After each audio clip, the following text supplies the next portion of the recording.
Seminario Internacional: Asedios Fenomenológicos y Hermenéuticos 4. Enseñanza de la filosofía.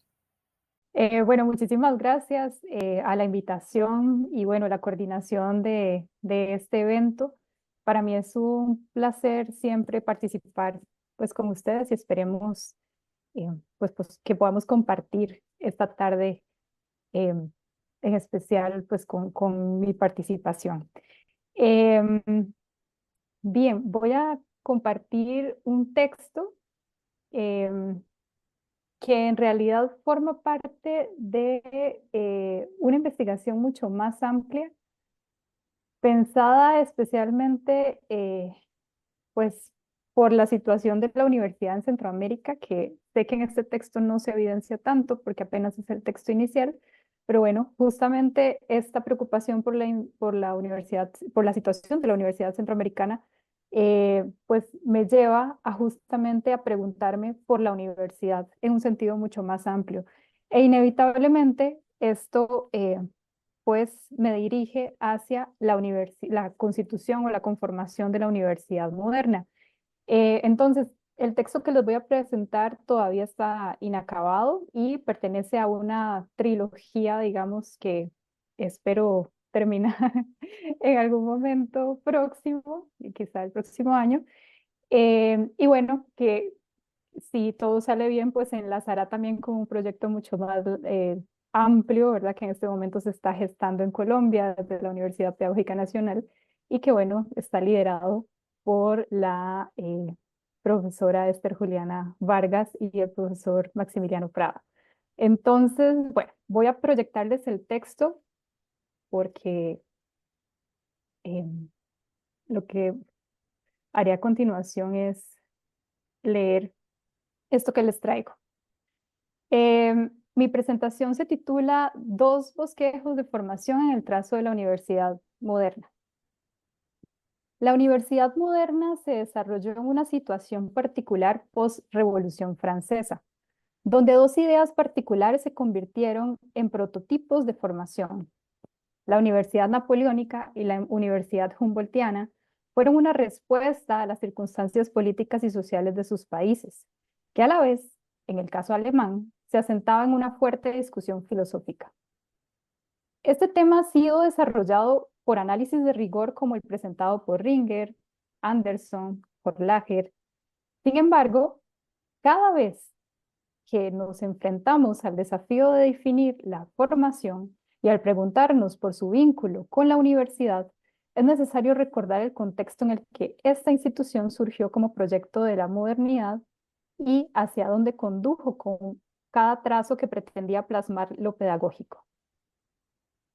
El presente trabajo sostiene que el bosquejo de la universidad moderna se gestó a partir de dos ideas en tensión: interno y externo, individual y colectivo, formación e instrucción, Bildung y Civilité, como dos posibilidades de formación excluyentes entre sí.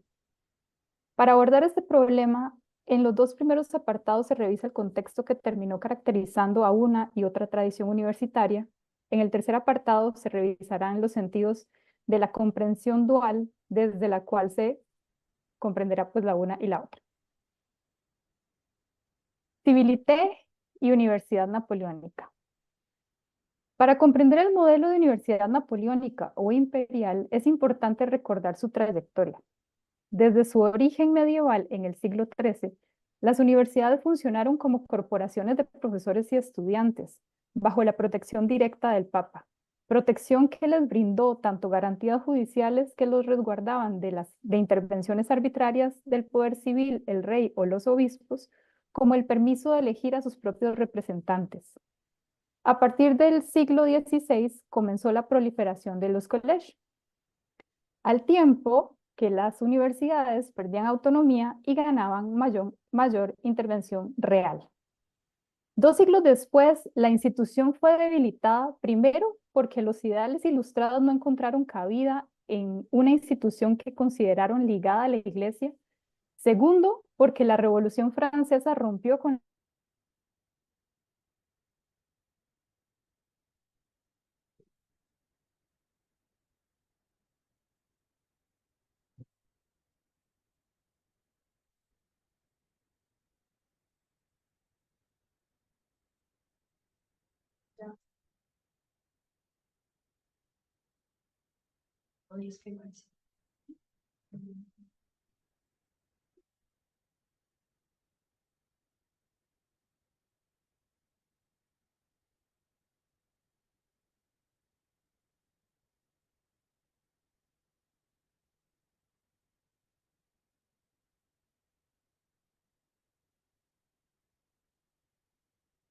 Sí, sí, salió.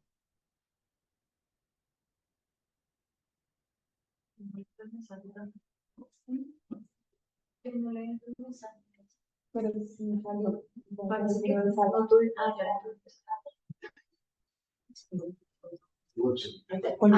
Ya, disculpen, es que se fue la conexión y no me di cuenta y yo seguía hablando. Bueno, creo que habíamos quedado en Civilité y la Universidad Napoleónica.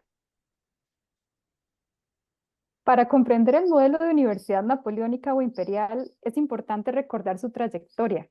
Desde su origen medieval en el siglo XIII, las universidades funcionaron como corporaciones de profesores y estudiantes bajo la protección directa del Papa, protección que les brindó garantías judiciales que los resguardaban de intervenciones arbitrarias del poder civil, el rey o los obispos, como el permiso de elegir sus propios representantes.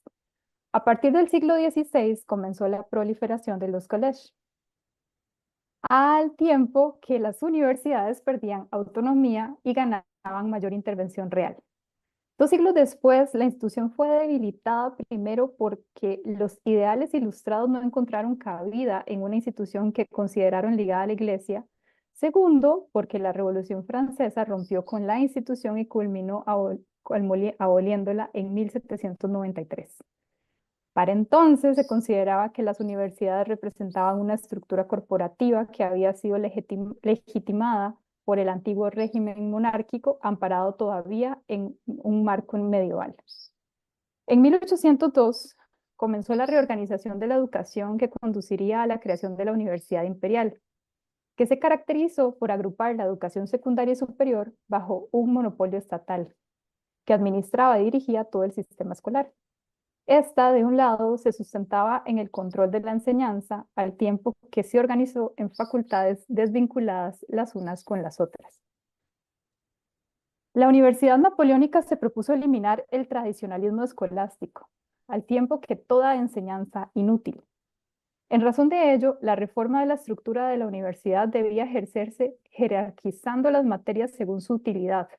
Lo que es lo mismo, Francia no necesitaba más sabios especulativos, sino abogados y médicos.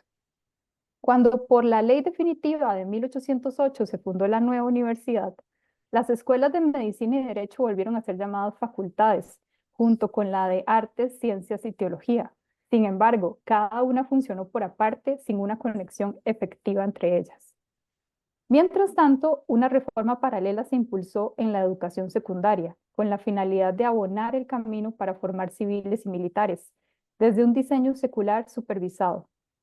La secundaria y la universidad estaban al servicio del Estado, pues tenían por objetivo institucional formar a los soldados que defenderían la nación, a los funcionarios que administraran la cosa pública y a los profesionales que impulsaran la industria nacional.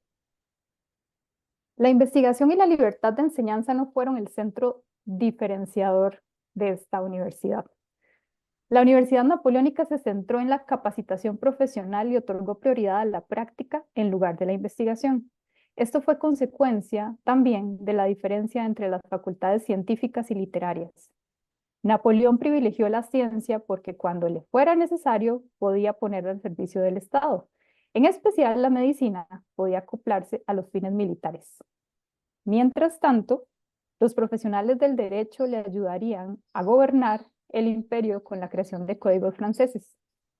En otras palabras, la revolución política ya había sucedido, pero ahora la revolución pendiente era, por tanto, burocrática, legal y productiva. El sistema educativo tuvo como eje medular la lealtad al proyecto de unidad nacional. Este precisamente era el leitmotiv de la universidad. Todas las instituciones educativas tendrán un solo fin de formar sujetos, útiles al Estado por sus talentos y sus luces, leales al gobierno y consagrados a su augusta cabeza por amor y por deber. Era claro que la universidad debía instruir para la civilité y así asegurar que las actuales y futuras generaciones preservaran los intereses del Estado, pues no puede haber un Estado político estable si no hay un cuerpo docente con principios fijos. Si las personas no aprenden desde la infancia si deben ser republicanas o monárquicas, católicas o irreligiosas, el Estado no formará una nación. Se apoyará en bases vagas e inciertas, constantemente expuestas al desorden y al cambio, dijo Napoleón.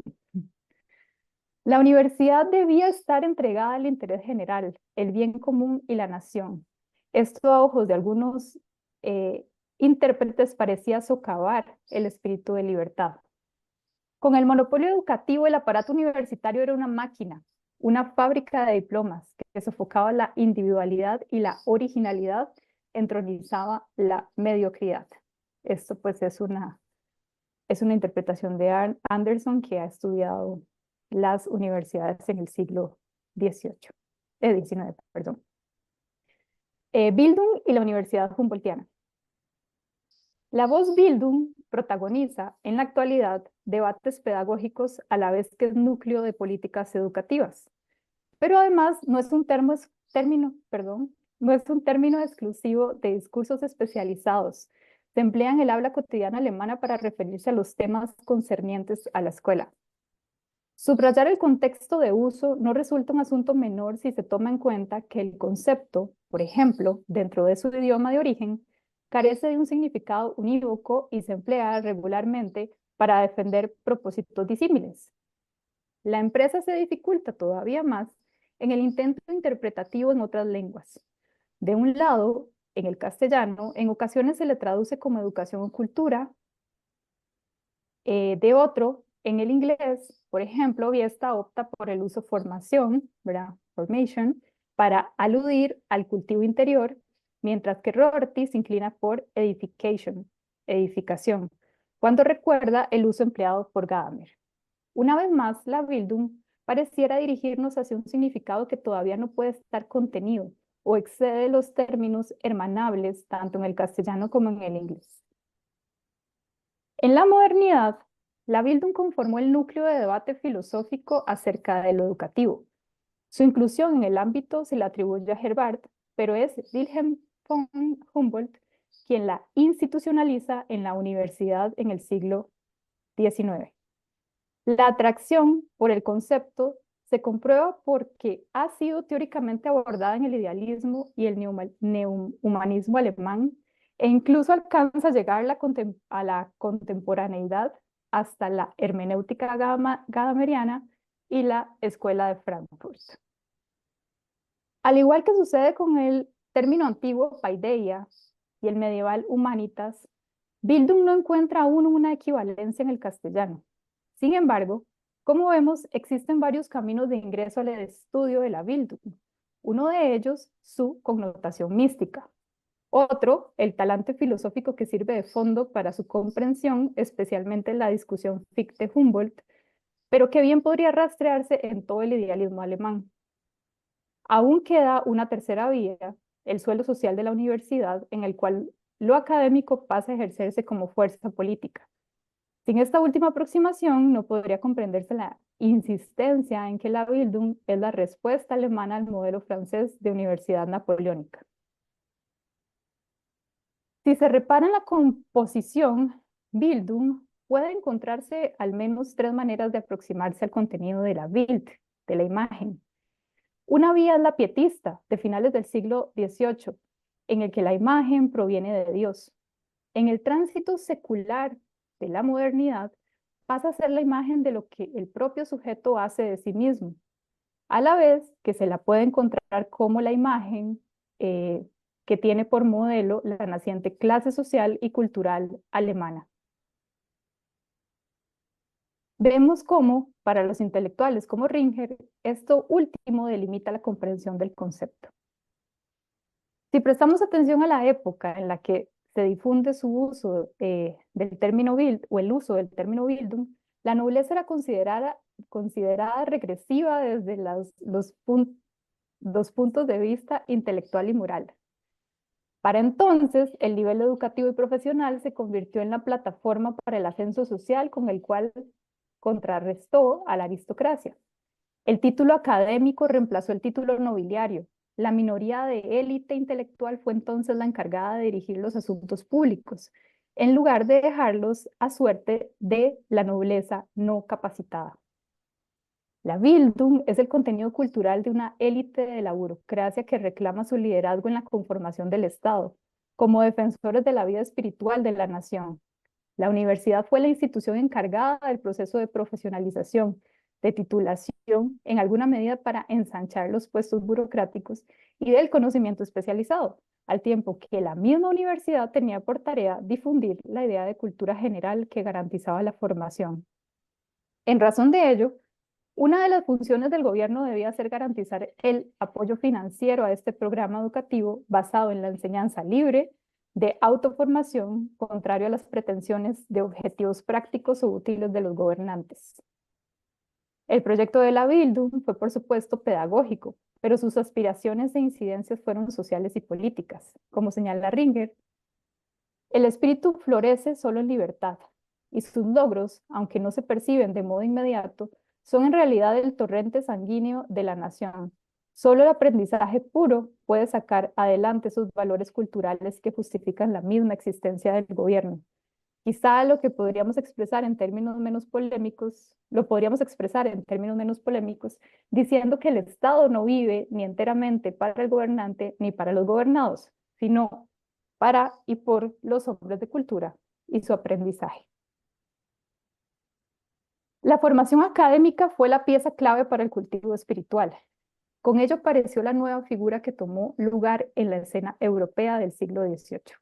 Las personas de letras o personas dedicadas al estudio, ¿verdad? Que posteriormente, pues esto se refuerza muchísimo más con figuras como Kant, Schelling, Fichte, Schleiermacher, Humboldt, que aún desde sus posiciones disímiles coincidieron en que las universidades no debían seguir un programa centrado en la formación de funcionarios de Estado, como lo había hecho Ale.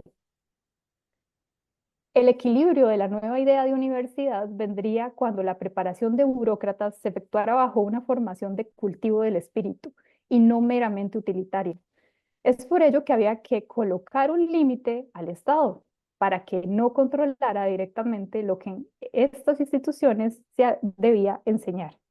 Pues a largo plazo, tanto el Estado como la sociedad se beneficiarían de la influencia espiritual y moral del nuevo aprendizaje. Era concebible que el Estado todavía pudiese colocar regulaciones a las facultades profesionales, entre las que se encontraban Derecho, Medicina y Teología. En cambio, la Facultad de Filosofía debía ser el espacio de la libertad intelectual para que sus alcances permearan las facultades profesionales. En 1806, con la derrota de Prusia ante Napoleón, se centralizó la administración de la educación superior. Frente a la derrota de la fuerza física, el camino alemán conduciría a la victoria de la fuerza espiritual. Fue así como la reforma universitaria debía ser también una reforma cultural, como reacción, como reacción frente a lo francés. En otras palabras, si para el momento había división política en Alemania, la unión debía ser cultural. La identidad nacional comenzó a pensarse a partir de la pretensión de una lengua unificada, y la universidad debía ser el espacio en el que se institucionalizaría la búsqueda de la lengua común, que favorecería el lazo entre la reforma espiritual, la lengua y la formación. Este fue el motivo por el cual los responsables en pensar el diseño de la universidad debían ser académicos humanistas. En 1809, Wilhelm von Humboldt fue elegido como encargado de la sección de Cultura y Educación. En 1810 se creó la Universidad de Berlín y en 1816 comenzó operaciones con Fichte como su primer rector. La Universidad de Berlín fue el punto de inflexión en la historia la historia de la universidad, pues tuvo como pauta para la reforma de las antiguas universidades alemanas y las nuevas. Aunque este motivo había sido compartido también en Francia luego de la Revolución, En sus inicios, la Universidad Napoleónica se mantuvo centrada en la formación profesional y delegó el ejercicio de investigación a las academias de ciencia. Esta fue la principal diferencia para la tradición humboldtiana. La investigación no se ubicó fuera de la universidad, sino en su centro.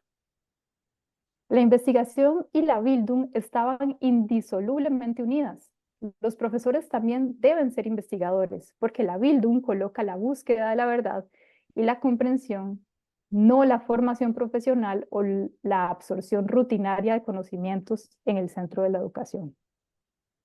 Según Rostock, el modelo universitario de tradición humboldtiana, que se ha intentado extender hacia otras universidades, tiene como pilares la unidad de la investigación y docencia, la libertad de la investigación y docencia, la protección de la función de la universidad como centro de investigación, la creencia en la posibilidad de una educación moral por medio de la educación y la unión de las disciplinas universitarias a través de la filosofía. Los pensadores idealistas y románticos alemanes encontraron en la filosofía la unidad del conocimiento, que solo podía ser conducida por una vuelta hacia el interior. Por ello, los estudiantes y profesores que no miraban más allá de la estrecha especialización para captar las verdades subyacentes eran indignos de la misión de la universidad. El ideal ilustrado de pensar por sí mismo se tradujo en investigar por sí mismo. La diferenciación, nuevamente, era con respecto a la universidad francesa, pues desde su comprensión las universidades debían dirigirse hacia el avance de conocimiento y no hacia el conocimiento especializado. Esto también se tradujo en la idea de libertad de enseñanza y libertad de aprendizaje. Frente al currículo prescrito francés, el diseño humboldtiano consideró que el cuerpo docente podía libremente compartir sus desarrollos investigativos en clase, al tiempo que el cuerpo estudiantil debía tener la libertad para tomar los cursos que desearan, porque finalmente se promovía en la formación universitaria que cada quien se encontrara en la propia búsqueda de su personalidad. Además, la institución misma debía gozar de libertad al estar protegida de la interferencia externa, de la interferencia estatal. Esto significaba que el cuerpo docente estaría sujeto a la legalidad de la sociedad civil, pero a lo interno de la universidad gozaría de una libertad académica e investigativa que no debía ser intervenida por intereses políticos. De ahí la pretensión por tomar la garantía tradicional de la autonomía, que desde su origen había tenido la universidad, pero que con la reforma napoleónica permanecía en vilo. Ahora la libertad académica se resignificaba y debía comprenderse como la autonomía de la universidad respecto del Estado y la libertad de los individuos para estudiar y expresar sus ideas. La Bildung universitaria surgió como contraparte del cameralismo, con su esquema educativo para la buena administración del Estado. La Bildung no hace que todos los individuos sean iguales, por el contrario, cada quien es una obra de arte singular. Al mismo tiempo, la distancia entre cultura y civilización se explica desde la distinción entre el despliegue interno y la actividad externa. La civilización es una acción desde lo externo, está ligada al conocimiento práctico y mundano. La cultura reflejaba la formación, mientras que la civilización era simplemente un producto del entrenamiento racional y técnico basado en los datos objetivos. Bien, ahora el siguiente apartado, la universidad como concepción tensionante, ¿verdad? Entre Bildung y Civilité. La voz Bildung se originó en la mística medieval.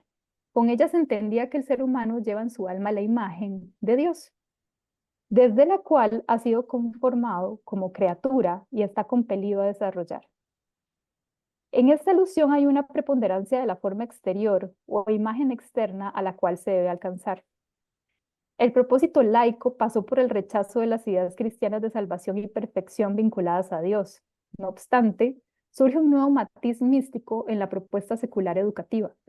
La resignificación neohumanista e idealista durante el siglo XVIII invirtió el vínculo exterior-interior para espiritualizar la imagen. Espiritualizar la imagen tenía que ver con el autodesarrollo personal del cultivo interior.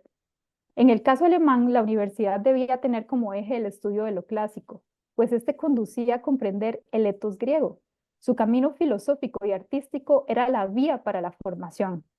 Mientras tanto, el caso francés parecía apostar por una comprensión epistemológica de lo humano, que desde la óptica de las ciencias naturales y el método positivista conduciera a resultados útiles y valiosos para la conformación de la nación. La pedagogía alemana tomó distancia al proponer la Bildung como una de las concepciones propias de su campo, y al pensarse como motivo de la universidad, se desligó someramente del contenido del discurso pronacionalista o centrado en el estatus social, para expandirse hacia el sentido filosófico de formación como ennoblecimiento interior. La Bildung fue entonces el concepto educativo distintivo respecto a cualquier evocación de los franceses. Como los registros del proyecto Humboldtiano de universidad y las reflexiones educativas de los poetas alemanes, el origen de la Bildung se sitúa alrededor de 1800. No obstante, la centralidad del término se conservaría incluso durante la República de Weimar, cuando aparece la insistencia por la Geisteswissenschaftliche de la pedagogía como un campo autónomo de las humanidades, que no es disciplina para la investigación empírica, sino próxima a la comprensión hermenéutica. Se la concibe más bien como una teoría filosófica de la personalidad y más tarde del carácter, y de una forma de vida que tomaba la Bildung como uno de los conceptos centrales. Un aspecto no menor que ha permanecido constante desde la mística medieval en la idea de Bildung es la concepción de los aspectos del mundo desde lo dual. La idea de universidad moderna se originó al apelar a la distancia entre fuerzas internas y externas, de la oposición de la formación e instrucción, del despliegue predominante del sujeto o la civilidad. Fue precisamente al suponer un límite entre lo interno y externo que consiguen librarse de la imitación medieval de la Bild, desde una exterioridad, como imagen de Dios, y de una pedagogía de la imitación, que conduzca por el camino para alcanzarla. Pero además, la formación interior los guarda de cualquier vía secular que suponga una pedagogía basada en la repetición o el entrenamiento, por una apuesta por la autoformación o la automotivación. Como Troller ha indicado, el hecho de que la Bildung se concibiera siempre desde una postura dual, al separar un mundo interior y uno exterior, fue lo que permitió que al convertirse en potencia industrial, ni el progreso económico ni tecnológico perturbó la vida espiritual que distinguía a la Alemania de Occidente o del resto de Occidente. Las clases dominantes en Alemania tenían pocas dudas de ser una nación líder, pero su liderazgo no debía ser derivado de maquinaria, armas o una economía afluente, sino del arte, de la cultura y de la Bildung. Para ejemplificar el acento de la formación interior podemos volver a la novela y a la música. Resulta esclarecedor recordar el vínculo de la Bildung con el nacimiento del género de la novela Bildungsroman, como por ejemplo la novela escrita por Goethe, la cual muestra la evolución del personaje central, una que se enrumba en la difícil búsqueda de sí mismo, y por ende muestra su desarrollo en la medida que adquiere conocimiento de sí mismo. Esta es una de las principales diferencias con la epopeya. No muestra un héroe glorioso ni un semidios, es un alguien que en medio de los acontecimientos, de su relación con el mundo y los otros, aprende y se va encontrando. Este género literario recupera la Bildung en el sentido del trabajo propio, de aquello que el sujeto hace de sí mismo, que ese despliegue de la vida como una aventura de la novela. Pero en especial la comprensión de la Bildung se refleja en la música, pues es en ella donde tiene su mayor expresión. Es en ella en la que la vida espiritual interior se muestra. Primero, porque en la música se muestra el sí mismo como una totalidad armoniosa. Segundo, la música no se reduce a un propósito utilitario. Pero además, si la Revolución Francesa supuso un problema al proponer una estéril abstracción de una humanidad universal e igualitaria, El romanticismo alemán tomó al individuo como principio ético e histórico. El concepto de individuo puede comprenderse con la siguiente metáfora. Los miembros de una orquesta interpretan partes diferentes, cada una de ellas siguiendo una partitura adecuada a las cualidades singulares de su instrumento. La música producida de este modo no está compuesta por componentes idénticos. De hecho, su cualidad y con mayor seguridad aún su significado no se puede describir como una simple conjunción de diversas partes. Desde un punto de vista evaluativo, la sinfonía como un todo no es simplemente una suma de partituras. No se puede prescindir de ningún miembro individual de la orquesta. La actuación total depende de la realización simultánea de diferentes objetivos por parte de numerosos participantes, cada uno de los cuales se esfuerza por alcanzar una clase de perfección limitada en la interpretación de su propia parte, de acuerdo con su mejor capacidad. Si cada ser humano era una obra de arte singular, el concepto de formación no estaba pensado para la mediación del alcance de objetivos. Incluso cuando se atiende la preocupación por el espíritu de la nación, se refuerza la imagen sinfónica. La armonía colectiva solo se logra del potencial creativo e irrepetible de cada quien. La Bildung, entonces, es una pedagogía que resiste a técnicas racionales que valoran progresos o evaluaciones del desempeño, pues se orienta hacia el despliegue espiritual que potencialmente puede mostrar nuestro interior. Contuvo la respuesta alemana frente a la civilización occidental y sus valores utilitarios capitalistas y centrados en una educación que debe prometer que este aprendizaje sería útil en el futuro. Es decir, siempre direccionando hacia alguna exterioridad sin el cuidado de lo interior. Este interior se cuida con el cultivo, por ejemplo, el filósofo y educador Spranger añadía que la física y las tecnologías estaban muertas si no se despertaba el espíritu que las había creado. Debido a que en Europa, durante el paso de las monarquías a la construcción de las naciones, la educación fue la posibilidad para generar un proyecto político para crear ciudadanos de quienes fueron antiguos súbditos, la respuesta no debió estar ligada a intereses externos al sujeto, como lo hizo Francia, como mero dominio estatal. Frente al desafío de generar nación y comunidad, se reclama, digamos, por la esfera privada individual. La Universidad Humboldtiana contuvo ese sentido de propiciar la formación para la autonomía, autorreflexión y plena realización de la personalidad, un sentido más ligado al despliegue subjetivo que a un motivo exterior. La Bildung es la responsabilidad de llegar a ser uno mismo, que subraya que al tiempo que en la universidad nos formamos, cada quien se forma a sí mismo y le devuelve esta formación al mundo. De aquí lo paradójico. La Bildung no es medible y es al mismo tiempo un proceso y su resultado.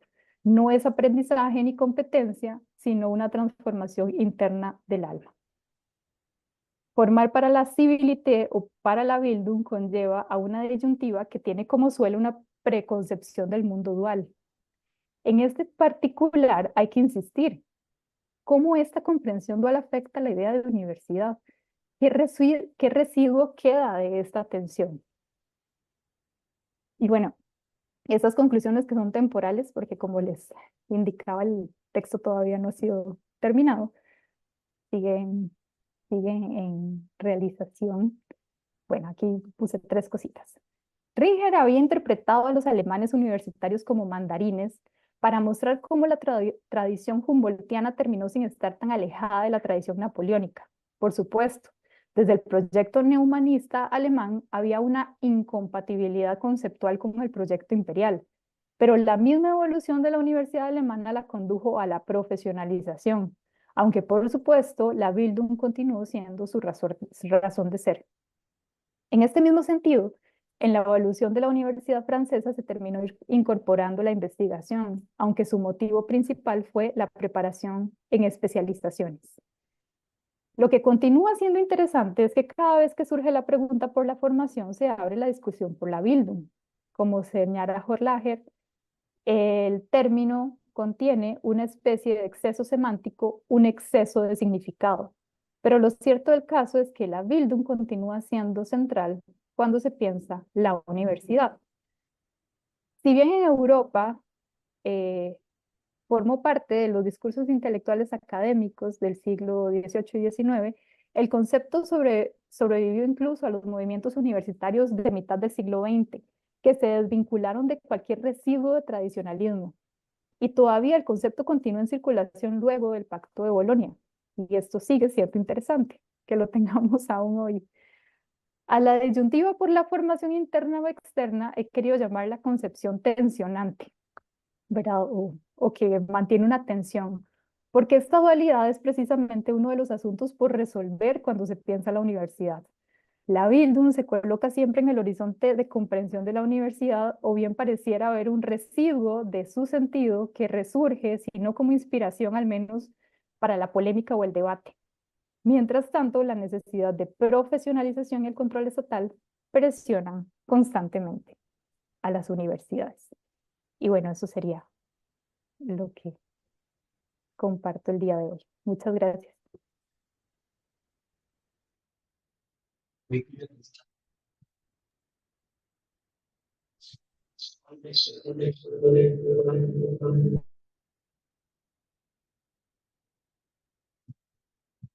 Bien, profesora Elisa, muchísimas gracias por la conferencia.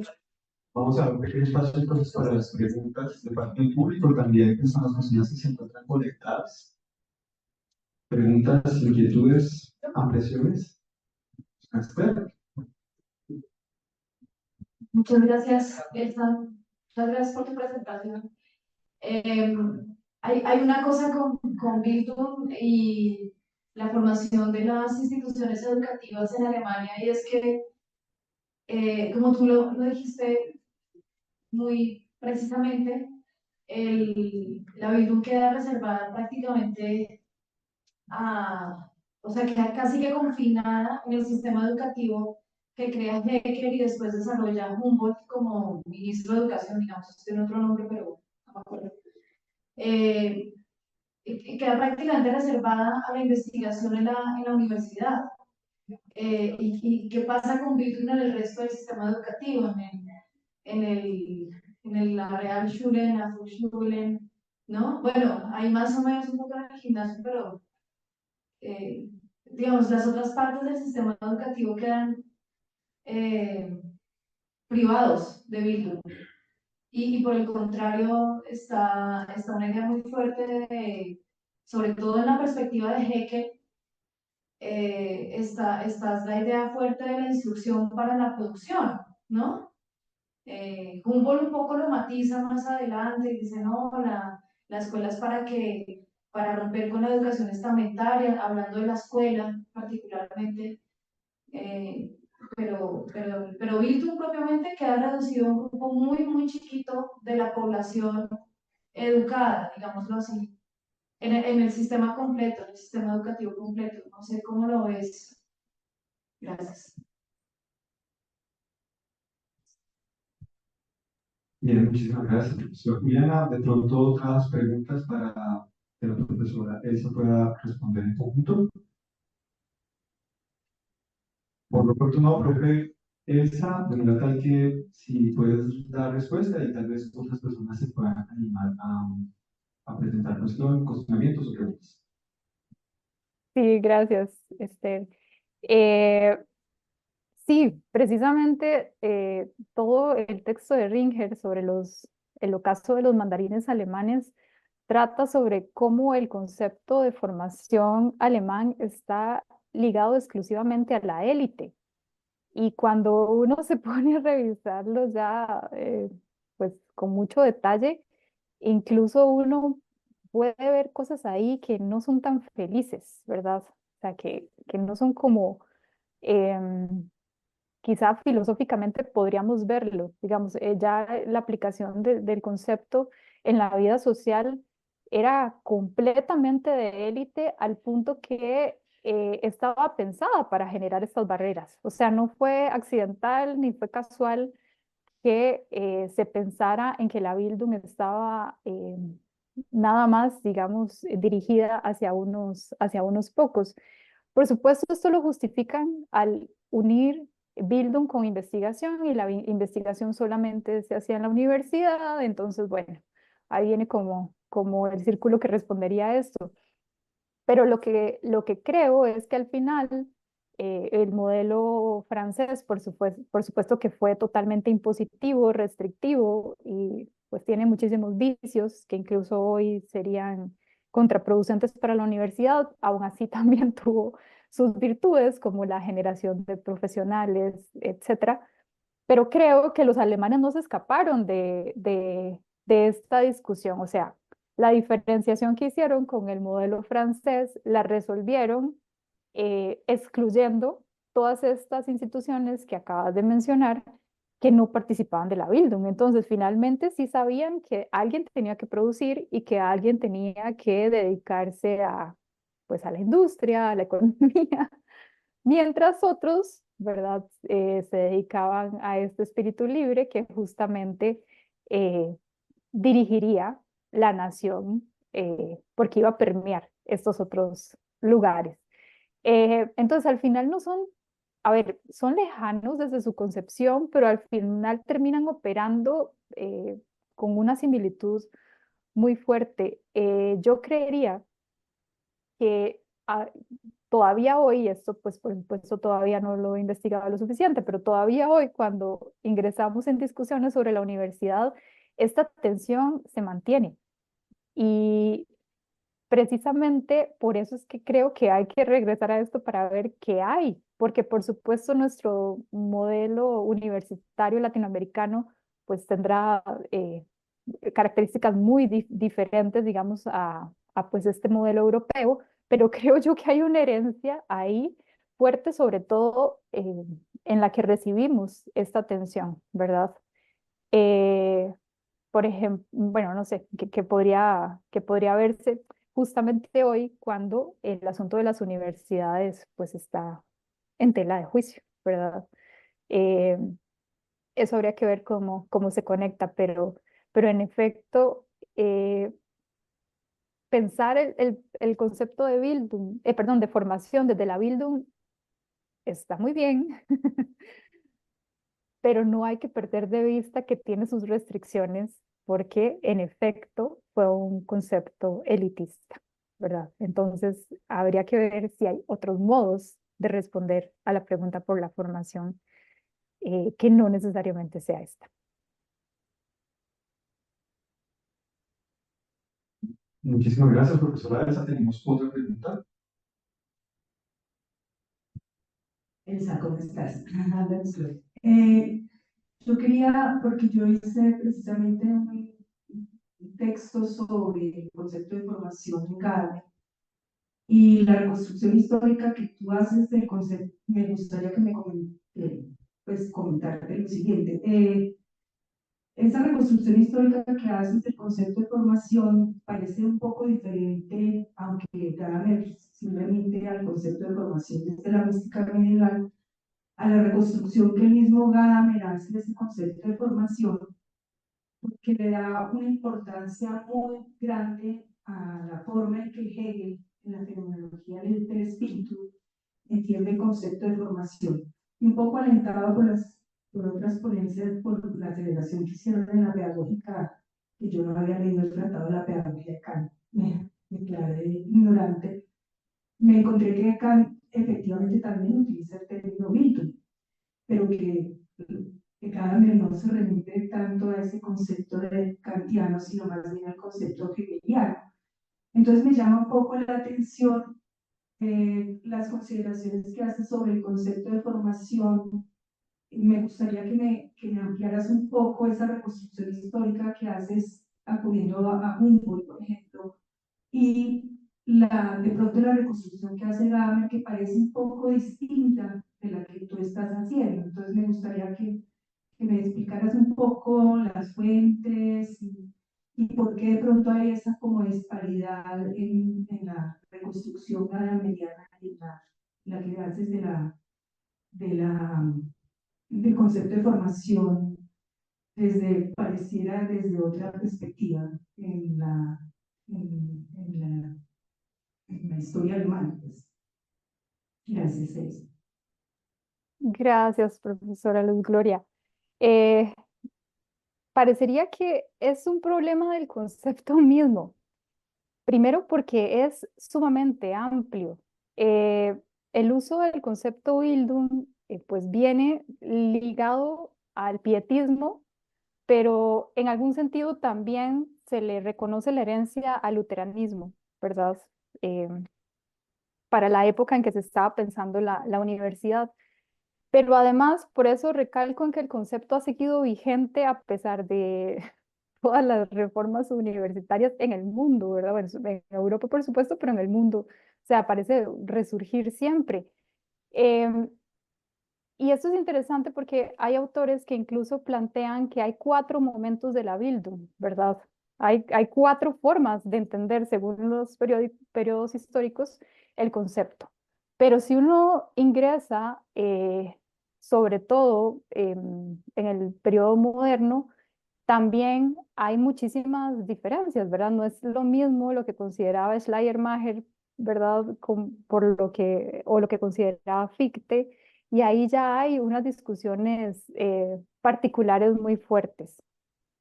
Entonces, al final, lo que recoge Humboldt, que se inclina más por la perspectiva fictiana, eh, pues va a ser un poco lo que presenté, pero en el momento en que Gadamer hace la reconstrucción de la Bildung, ya la Bildung estaba en la 4ª etapa, ¿verdad? 3ª o 4ª etapa más o menos, y ya había pasado incluso un proceso en el que la Bildung se había convertido en un término muy importante, por ejemplo, para la consideración de las humanidades desde una perspectiva propia en Alemania, que incluso tuvo, ¿verdad? Un sentido político muy fuerte, ¿verdad? Con el nacionalsocialismo. O sea, hay un lado oscuro también de la Bildung, ¿verdad? Pero cuando ya el concepto llega a Gadamer y Gadamer se devuelve, por supuesto que su interpretación va desde un sentido mucho más hermenéutico hacia lo, incluso lo existencial, ¿verdad? Como un concepto que está ligado a la existencia. Entonces, dependiendo de donde uno se ubique, esa va a ser, digamos, un poco, y también desde los autores, ¿verdad? Hasta Nietzsche, por ejemplo, va a hablar de la Bildung. Es decir, casi que ningún filósofo moderno, al menos alemán, va a desligarse de esto, ¿verdad? De la Bildung hablarán todos los filósofos idealistas, hablarán los neumanistas, hablarán obviamente los poetas, hablarán posteriormente Nietzsche, posteriormente Heidegger, posteriormente Gadamer, la escuela de Frankfurt. Es decir, es un concepto que nos da, yo creo que para estudiar toda la vida, dependiendo de uno ingrese. Entonces, evidentemente, dependiendo de por donde uno, ¿verdad? La esquina por donde uno lo aborde, eso es lo que va a tener. Yo intenté hacer una reconstrucción histórica que está mucho más enlazada en el sentido alemán hacia lo religioso, ¿verdad? Retomar la cuestión mística de la Bildung, porque indudablemente sí es una vuelta al interior, para ver si ahí hay un dualismo, ese es el punto. Yo no lo digo porque todavía no estoy segura de esto, pero ahí hay algo, o sea, ¿por qué una vuelta, verdad, hacia el interior? Porque ¿qué supone lo exterior? Y si podemos desligarnos de eso exterior, ¿verdad? Y es interesante porque parecería ser que el ideal moderno de la Universidad Francesa estaría anclado a un materialismo, que en algunos autores pues lo dicen, ¿verdad? Que parecería que es spinoziano o de influencia spinoziana. Eso habría que, ¿verdad? Buscarlo para ver si es así. Y parecería que el modelo alemán, pues sí se va por el idealismo, pero en esta vuelta al interior, no sé si habrá ahí un dualismo místico de base, ¿verdad? Que nos llevaría por lo religioso. Entonces, esto es interesante, ¿verdad? Si se quiere, para entender la formación. Podría enredarse, pero al mismo tiempo podría esclarecernos. Entonces, es probable que por eso Desde la perspectiva gadameriana se ingresa desde otro lugar, que es Hegel, por supuesto, y que es uno de los que más ha trabajado el concepto, ¿verdad? Pero pudo haber ingresado por otro lugar y tendría sus distintivos. Bien, profesora Elsa, vamos a cerrar con dos preguntas. Una de ellas nos la genera virtual, de parte de Guido Collazos. Dice, el dualismo fe versus razón, que marcó el inicio de la disyuntiva europea incipiente de la Edad Moderna, porque hoy en día porque hoy en día, bueno, ya está, allí está después, porque surge presentando en algunas universidades en América Latina. Esa sería la primera pregunta. Y viene una acá por del público. Gracias. Gracias, Elsa, por tu exposición. Es una curiosidad, digamos, histórica breve. Quisiera saber si dentro de la literatura que has revisado sobre esa noción de Bildung en los autores alemanes, te has encontrado con la categoría de estudio, distinta a la de aprendizaje, distinta a la de enseñanza, etcétera. Esa categoría de estudio que hoy se recupera en la literatura, digamos, de la filosofía de la educación y de la pedagogía, que tiene sus orígenes también medievales. Quisiera saber si esa categoría tiene algún lugar o no. Muy bien, muchas gracias a Guido Collazos. Precisamente esa es la pregunta, porque a veces pensamos que, digamos que nuestras universidades, a pesar de ser herederas de la universidad europea, especialmente la medieval, eh, que estos ideales modernos no llegaron. Sin embargo, cuando nosotros pensamos o nos distinguimos del resto de instituciones, por ejemplo, de formación, yo creo que lo hacemos desde el mismo lugar que lo hacían la Bildung, solamente que pues ya por un proceso propio. Entonces no sabría por qué, pero lo que sí creo, y de hecho uno lee estas discusiones y encuentra que hay cosas ahí todavía en América Latina que siguen resonando, ¿verdad?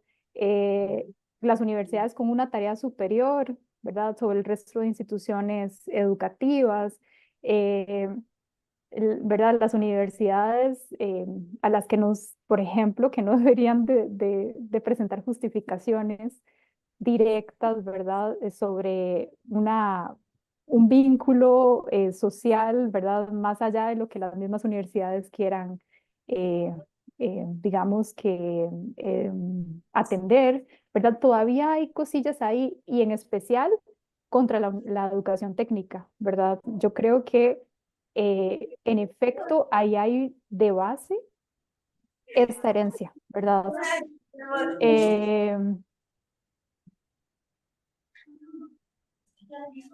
Ahora no puedo silenciar aquí.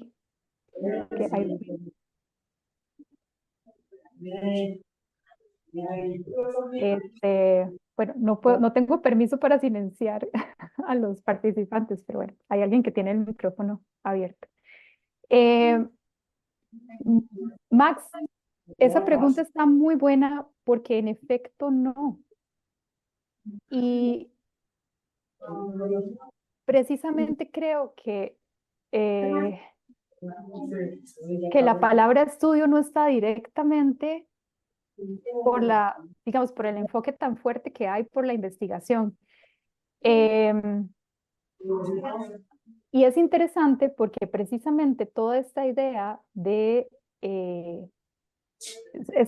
formación se da a partir de justamente de revisar a los clásicos, porque se supone que es en los clásicos donde deberíamos de comprender cómo es que deberíamos comportarnos, ¿verdad? Cómo es que tiene que darse esta formación. Entonces debería de aparecer al menos ahí, pero no la he ubicado. Y es una muy buena pregunta, porque en efecto la universidad medieval surge, ¿verdad?, como una comunidad de estudiantes.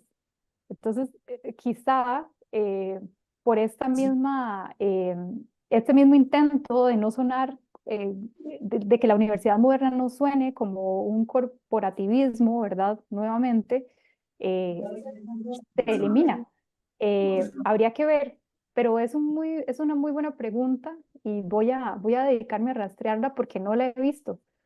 Y, y está muy bien porque sí resignifica completamente pues la idea de universidad medieval con respecto a la idea de universidad moderna.